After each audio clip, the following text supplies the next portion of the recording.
everything I'm so routine. I don't want to hear it.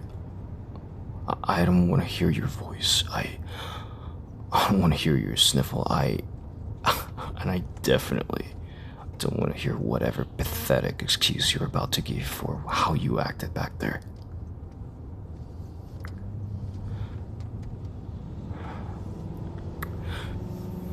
Okay, you know what?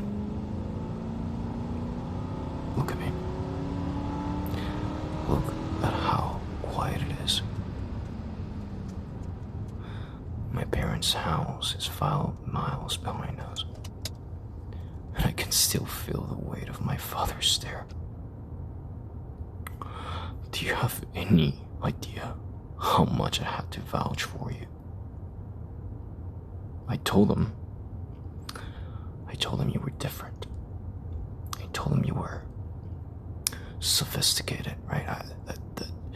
Did you understand how to carry yourself at a table like that? And what did you do? You just sat there like a terrified child. Like you couldn't even keep up with the conversation. Like when my mother asked you about the gallery opening, you looked like she was expecting a foreign language. Like, God, it was humiliating. I just had to sit there and watch them exchange looks. Those looks that said, this is who you're spending your life with, like this girl. God. And just, let's talk about the way you looked. Like I told you 2 weeks ago. Not even 2 weeks, weeks ago, like a month ago even, that this dinner was important. I told you exactly who would be there, right? I even suggested what you should wear, didn't I? I told you that blue dress, the one that actually has some structure, right? The one that makes you look like you belong in a room like that, right? That was the right choice. But no, you had to wear whatever this is. You look so common, so... That's the word my mother used when you went to the powder room. Common. And God, I hated her for saying it. But looking at you now, in this light, I mean, I can't even argue with her. God, like, you look like exactly what you are. A girl who doesn't know how to handle high stakes. You look plain. You look like you just walked off a bus from some small town I'd never visit. My sister was wearing jewelry that cost more than your entire car, and you showed up in that. God, you made me look like I have no taste. You made me look like I'm slumming it.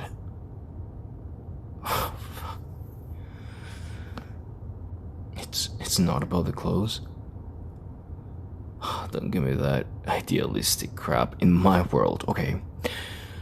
It is only about how you present yourself, okay? It's about being smart enough to know when to speak and pretty enough, okay, to be an asset when you don't.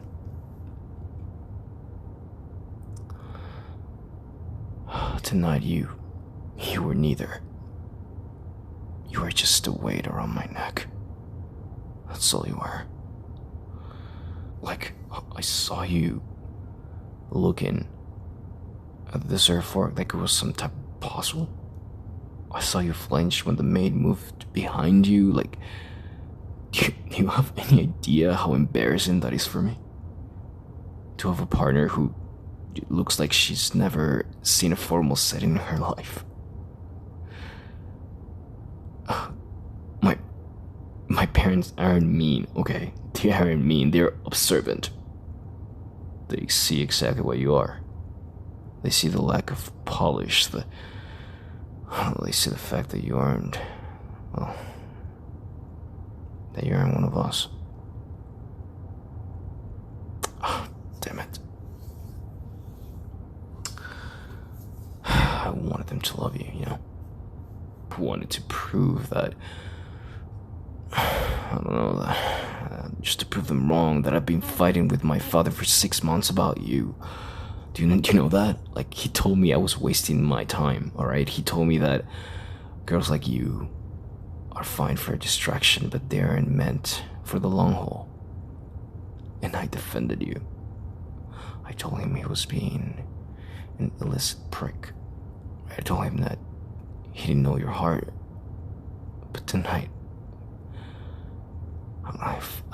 I felt like the prick, okay? I felt like the idiot who brought a stray cat to a dog show and expected it to win a ribbon.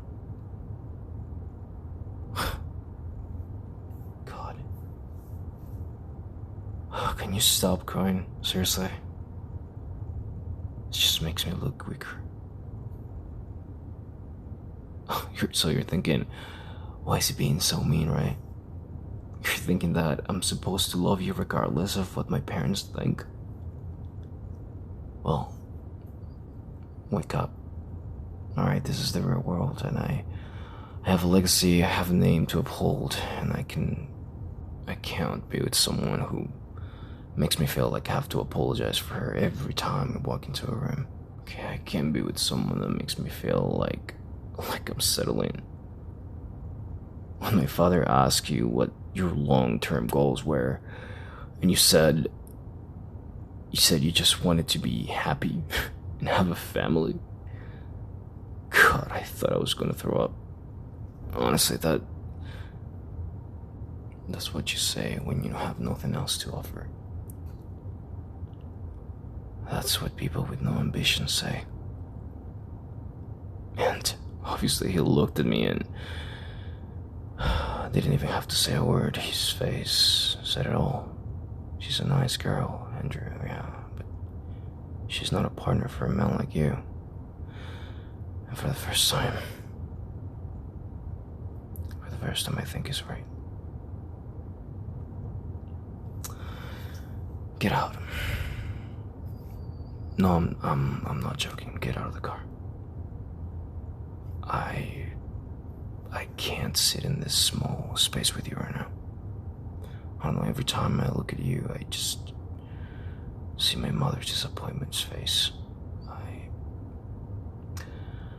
I just see my father's smirk, and I don't know, I need to think, okay? I need to figure out if I can even look at you tomorrow without feeling this shame.